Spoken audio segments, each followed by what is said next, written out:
સામાન્ય બજેટ તારીખ 1 ફેબ્રુઆરીએ રજૂ થવાનું છે ત્યારે એશિયાની સૌથી મોટી ઔદ્યોગિક વસાહત ગણાતા અંકલેશ્વરના ઉદ્યોગપતિઓની નજર બજેટ પર તકેલી છે।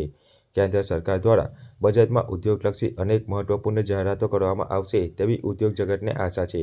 ઉદ્યોગોના વિકાસનો પાયો ગણાતા એમએસએમઈ સેક્ટરને વધુ મજબૂત બનાવવા માટે સરકાર દ્વારા અસરકારક અને વ્યવહારુ યોજનાઓ અમલમાં મૂકવામાં આવે તેવી ઉદ્યોગપતિઓની માંગ છે। ખાસ કરીને ટેરિફ વોરના કારણે એક્સપોર્ટમાં 30થી 35% સુધીનો ઘટાડો નોંધાયો છે।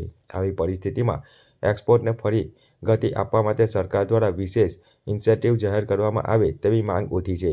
અંકલેશ્વર ઉદ્યોગ મંડળના પ્રમુખ વિમલ જેઠવાએ જણાવ્યું હતું કે એક્સપોર્ટ આધારિત ઉદ્યોગોને તાત્કાલિક બૂસ્ટરની જરૂર છે।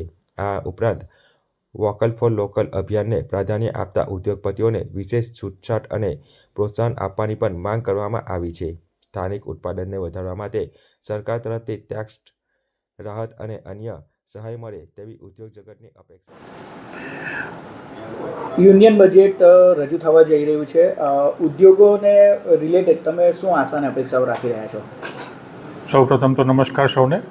હાલ જે યુનિયન બજેટ 2026 1 ફેબ્રુઆરીએ રજૂ થવા જઈ રહ્યું છે એમાં તો સૌપ્રથમ જે અત્યારે ટેરિફ વોર ચાલી રહ્યું છે એના અનુસંધાનમાં એમએસએમઈ તથા લાર્જ સ્કેલનું એક્સપોર્ટ લગભગ 30થી 35% જેવું ડાઉન ગયું છે।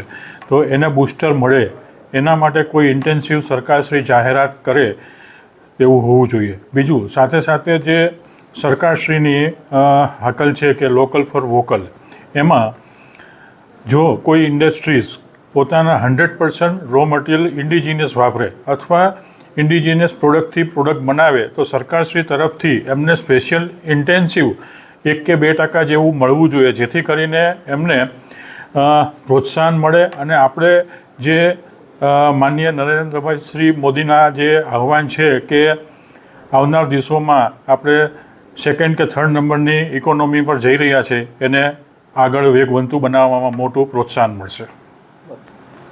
રાજેશ દુધાતે જણાવ્યું હતું કે ઉદ્યોગોને મળતી પરમિશન અને પ્રોજેક્ટ ઇમ્પ્લિમેન્ટેશન પ્રક્રિયા વધુ સરળ અને ઝડપી બનાવવામાં આવે તો નવા રોકાણો અને રોજગારની તકો ઊભી થશે। આગામી બજેટ ઉદ્યોગલક્ષી રહે તેવી આશા સાથે અંકલેશ્વર સહિત સમગ્ર ઉદ્યોગ જગત સરકાર તરફથી સ્પષ્ટ અને વિકાસલક્ષી નિર્ણયોની રાહ જોઈ રહ્યું છે।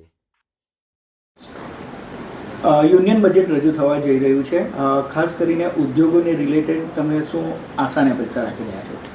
ખાસ કરીને જો જોઈએ તો એક્સપેક્ટેશન એવું કહી શકાય કે જ્યારે મેક ઇન ઇન્ડિયા કોન્સેપ્ટ જ્યારે શ્રી માનનીય નરેન્દ્રભાઈ મોદીએ આપણને આપેલો છે અને એને લઈને આગળ આપણે જો ગ્રોથ એન્જિન તરીકે આપણા દેશને બતાવવું હોય તો એમએસએમઈને સપોર્ટેડ જે કાંઈ રિફોર્મ કરી શકે સરકાર એને કરવા જોઈએ। અને ખાસ કરીને હું એટલું જ કહીશ કે જે ઇઝી ડુઈંગ બિઝનેસના અંતર્ગત જે પરમિશનો મળવામાં અને જે ઇમ્પ્લિમેન્ટેશન થવું જોઈએ સરકાર ખાસ એમાં ધ્યાન આપે, ઝડપથી થાય અને એમએસએમઈને વધારે અપલિફ્ટ કરવા માટે જે કાંઈ ટેક્સેશનની અંદર છૂટછાટ આપે કે ભાઈ જે લોકો લોકલ રો મટીરિયલ પ્રોક્યોર કરતા હોય, ઇમ્પોર્ટ આધારિત ન હોય તો એમને કઈ સ્પેશિયલ ઇન્સેન્ટિવ મળે અને ખાસ કરીને જીએસટી અને બાકીના ટેક્સેશનની અંદર રાહત મળે એવું સરકારે ક્યાંક વિચારવું જોઈએ।